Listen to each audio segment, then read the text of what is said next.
Hello மக்களே, வணக்கம் வணக்கம். Welcome to Laksha naturals. இன்னைக்கு நம்ம பார்க்க போற மூலிகை பதிவு முருங்கை. வலிமை கொடுக்கும் மூலிகை நண்பன் முருங்கையின் மகத்துவத்தை அறிவோம். முருங்கை மரம் என்றதுமே மரம் நினைவுக்கு வருகிறதோ இல்லையோ, அதன் மரக்கிளைகளில் ஊர்ந்து கொண்டிருக்கும் கம்பளி பூச்சிகள் நிச்சயமாக உங்கள் நினைவில் வந்து செல்லும். முருங்கை மரத்தில் உள்ள மருத்துவ குணங்களை தெரிந்து வைத்துக் கொண்டுதான் என்னவோ கம்பளி பூச்சிகள் அங்கேயே குடித்தனம் நடத்துகின்றன போலும். சரி, அதை கம்பளி பூச்சிகளிடமே ரகசியமாக பிறகு கேட்டு தெரிந்து கொள்ளலாம். கிராமங்களில் உள்ள அனைத்து வீடுகளிலும் ஒரு முருங்கை மரமாவது நின்று கொண்டிருப்பதை நீங்கள் பார்த்திருக்கலாம். காரணம் என்ன தெரியுமா?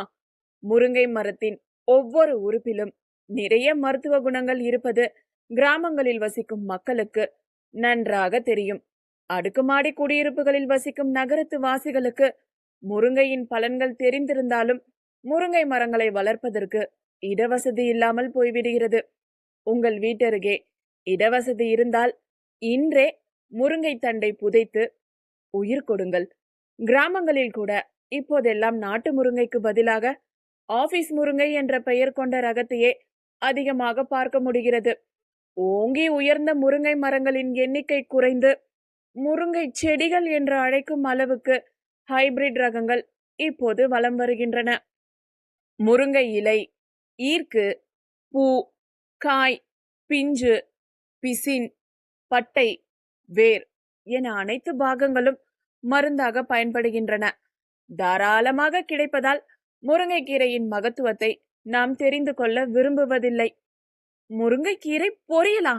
ஐயோ, கசக்கும் என்று நீங்கள் ஒதுக்கிவிட்டதால் தான் இளம் வயதிலேயே கண் பார்வை கோளாறுகள் அதிகரித்திருக்கின்றன. முருங்கை இலைகளுக்கு கண் நோய்களை போக்கும் தன்மை உண்டு என்பதை இன்று முதல் நினைவில் வைத்துக் கொள்ளுங்கள்.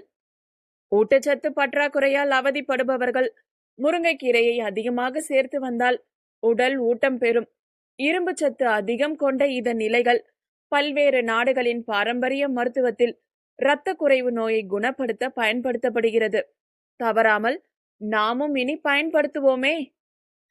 நீங்கள் சூப் பிரியர் எனில் முருங்கை இலைகளை நீரில் கொதிக்க வைத்து சீரகம், உப்பு மற்றும் சில காய் ரகங்களை சேர்த்து வெண்ணெய் விட்டு சூப் செய்து குடித்து பாருங்கள்.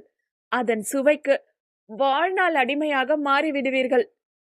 காதில் உண்டாகும் புண்ணை குணமாக்க முருங்கை பிசின் அற்புதமான மருந்து. முருங்கை பிசினை தேங்காய் எண்ணெயில் குழைத்து புண்ணில் தடவ தீவிர